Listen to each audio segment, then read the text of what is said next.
प्राण के साथ जुड़ा हुआ। मन और प्राण इनका घनिष्ठ संबंध है। मन और अन्न इसका बहुत घनिष्ठ संबंध है। तो दो चीज़ों को सुधारना है। मन को सुधारने के लिए सबसे पहले हमारे को आहार के विषय में जो शुद्ध सात्विक आहार है, आयु सत्व बलारोग्य सुख प्रीति विवर्धना रस्या स्निग्धा रिधा, ये जो रसयुक्त स्निग्ध शरीर में स्थिर रहने वाले, मन को प्रसन्न करने वाले, जो आयु और सतोगुण को बढ़ाने वाले पदार्थ हैं, ऐसे पदार्थों का सेवन करें। हम जो धन उपार्जन करते हैं उसमें झूठ छल कपट फरेब से आया हुआ धन हमारे मन बुद्धि को बिगाड़ देता है। इसलिए सही ढंग से अर्थोपार्जन हो और वो अर्थ से उपार्जित जो भी खाद्य सामग्री है, उस खाद्य सामग्री को सही ढंग से भगवान के लिए तैयार करें। भगवान तुम्हें निवेदित भोजन करें, भगवत प्रसाद रूप में प्रसाद पाएं और प्रसाद को पाते समय भी यही भाव रहे कि परमात्मा जठराग्नि रूप में इस अन्न को ग्रहण कर रहे हैं। और इस प्रकार के पवित्र भाव से भर के भोजन किया जाए। बनाने के समय पवित्र भाव रखा जाए और जातिगत जो वस्तुएं हैं उनमें सात्विक हों। बहुत सी चीज़ें लगता है कि शारीरिक स्वास्थ्य के लिए अच्छी हैं, परंतु वो हमारे मन बुद्धि पे उसका विपरीत असर होने की संभावना है। इसलिए ऐसे पदार्थ ग्रहण ना किए जाएं और खुराक सही रखी जाए। इसके बाद संसर्गजा गुण दोषा भवन्ति, संसर्ग के द्वारा गुण दोष पैदा होते हैं। इसलिए सज्जनों का ही संग करें। सद साहित्य इत्यादि ही टीवी इत्यादि पे या आपके मोबाइल में नेट के माध्यम से जो भी आप देखते हैं वो सब में सात्विक हो और फिर समय पे जब आपका पेट खाली हो, मौसम में थोड़ी ठंडक हो, गर्मी में प्राणायाम अच्छा नहीं है, उस समय भस्त्रिका और कपालभाति इत्यादि करके फिर राम रक्षा स्तोत्र, अध्यात्म राम रक्षा स्तोत्र में कहा गया है, चंद्र सूर्य दो एक घर करे। चंद्र को सूर्य के घर में ले जाना है, अर्थात ये जो ईड़ा नाड़ी से प्राण जाता है, अर्थात चंद्र स्वर्ग, और सूर्य के घर में ले जाके उसको फिर श्वास के रूप में निकाल देना है। इस प्रक्रिया को पहले श्वास पूरी अंदर फेफड़ों में जाए और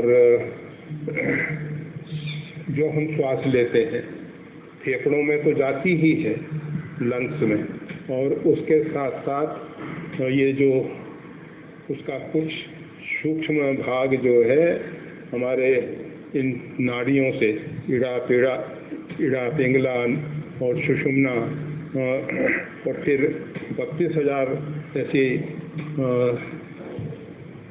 नाड़ियाँ हैं जिसमें वायु शरीर में प्रवाहित होता है, तो वो सब जगह फैलता है। तो उस श्वास को पूर्ण रूपेण चंद्र स्वर से लेना है। कौन से स्वर से हम ले रहे हैं उसका असर हमारे मन बुद्धि पे होता है। और फिर उसको सूर्य के घर में स्थापित करना है और फिर श्वास के रूप में सूर्य मतलब दाहिने ओर के छिद्र से उसको निकाल देना है।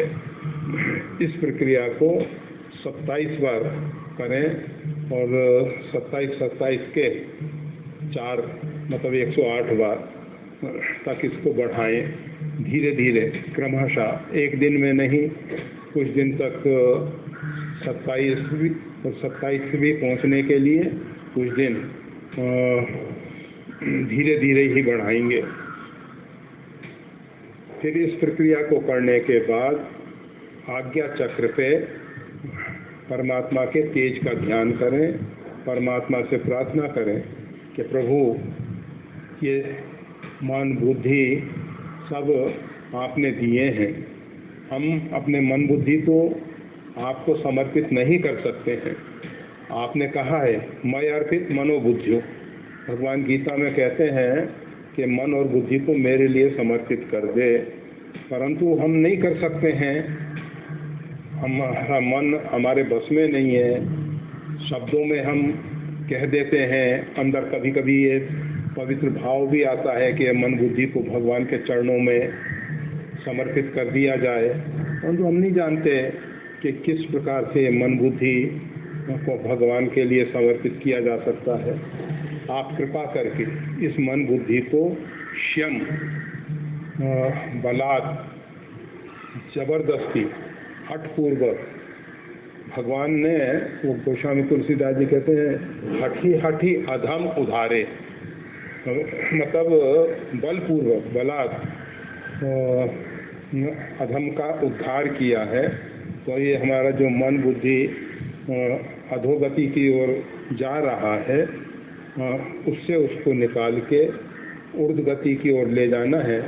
तो हम ये मन बुद्धि आपके लिए समर्पित कर रहे हैं, आप इसको स्वीकार करें।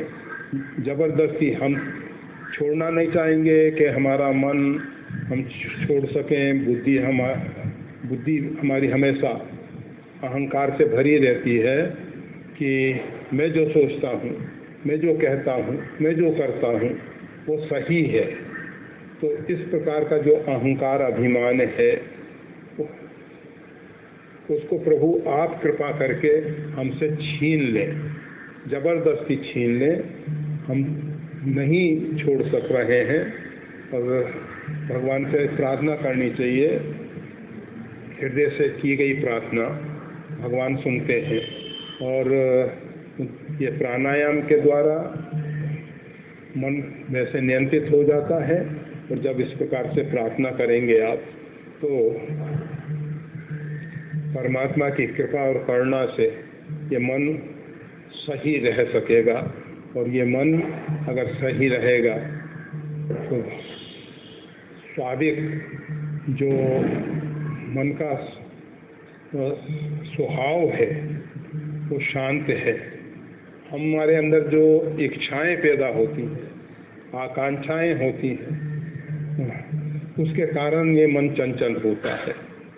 जैसे जल अपने आप में शांत है, पवन के झोंकों से, पवन के झंझावात से तो जल अस्थिर होता है।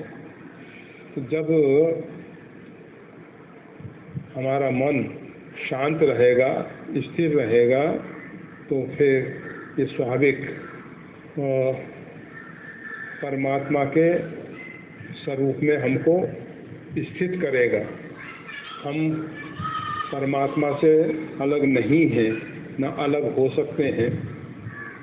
संसार की कोई ऐसी ताकत नहीं है जो हमको परमात्मा से अलग कर सके। केवल हमारा अभिमान और हमारा अहंकार हमारे और परमात्मा के बीच में पर्दा बना हुआ है। यही सबसे बड़ा अवरोध है।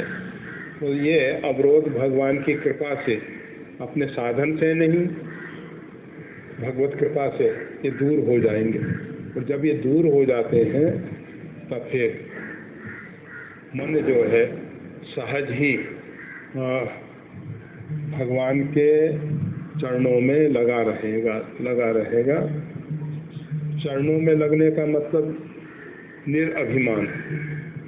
चरण जो है, हम किसी के भी चरण स्पर्श करते हैं तो सीधा हमारा ये जो गर्व भरा, अभिमान भरा मस्तक है वो झुकता है। तो चरण स्पर्श का सीधा सा अर्थ यही है कि अभिमान से रहित होना।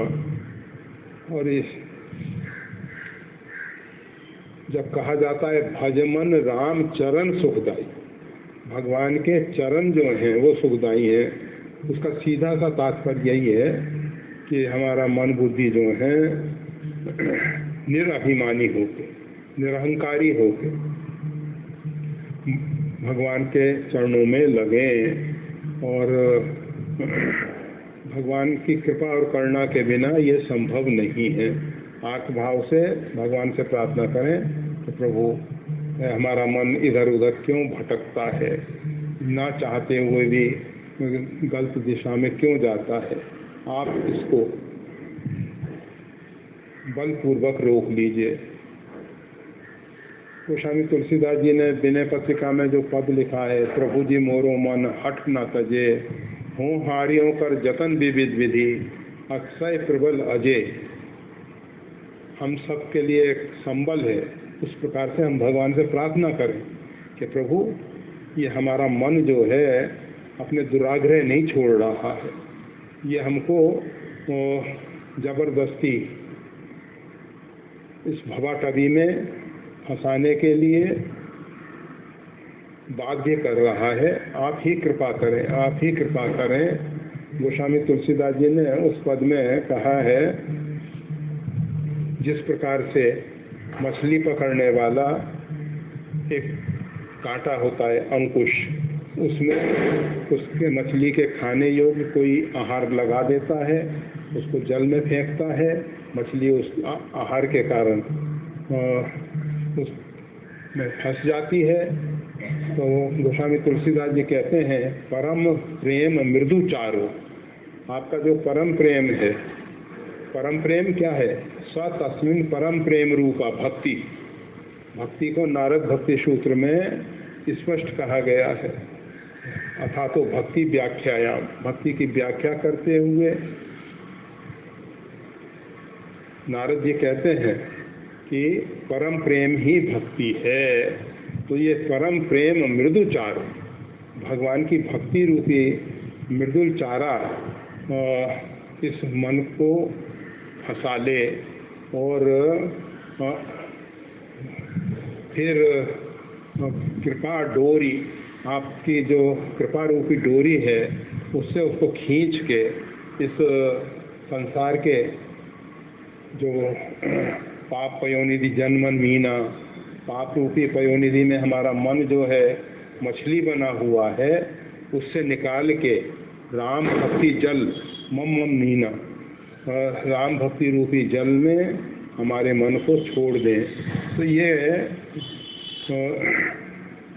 विनय पत्रिका में गोस्वामी तुलसीदास जी ने इस प्रकार के अनेक पदों में प्रार्थना करने का ढंग हमको बताया है।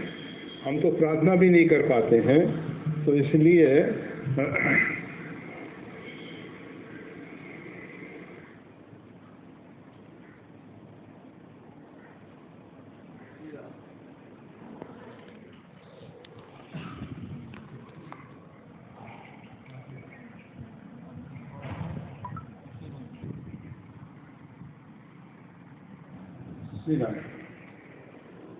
बस समय हमको कह रहा है कि नहीं ज़्यादा बैठ सकेंगे। जय श्री राम।